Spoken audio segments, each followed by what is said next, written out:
Universiteti i Shkodrës në bashkëpunim me Institutin Shqiptar të Sociologjisë organizoi konferencën ndërkombëtare me temë Zhvillimi në kohë të trazuara, një konferencë ndërdisiplinore që bashkoi studiues, pedagog, student dhe profesionist nga Ballkani, Evropa dhe vendet e tjera të botës. Zhvillimet teknologjike nuk duhet na nxisin të jemi konkurrent dhe imitues të krijesave tona inteligjente, por të bëjmë përpjekje të eksplorojmë kufit e së pamundshmes njerëzore. Sa do të avancojë teknologjia, përgjigjja tek të gjitha sfidat e sotme është vetëm njeriu. Mendja e tij jemi ne. Zhvillimi i inteligjencës artificiale provon se njeriu e ka vetë në dorë të nënshtrohet krijesës së tij, apo të besojë në aftësitë e tij krijuese, duke u vetëdijsuar për realitetin kompleks të qenies që ai është.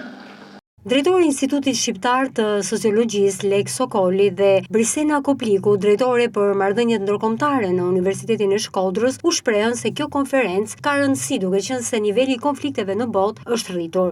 Ajo qetësia olimpike e botës nga lufta e dytë botërore e këtej sigurisht është prishur disi. Dhe nëse i referohemi indeksit botëror të paqes të vitit 2025, del që niveli i konflikteve në nivel botëror është rritur, madje është dyfishuar edhe në krahasim me një vit më parë. Janë rreth 103 shtete që kanë rritur në mënyrë të ndjeshme shkallën e militantizmit të ekonomisë, ndryshe nga trendi shumë vjeçar me fjalë, dhe çështja është se në qendër është Europa dhe lindja e mesme, kjo është.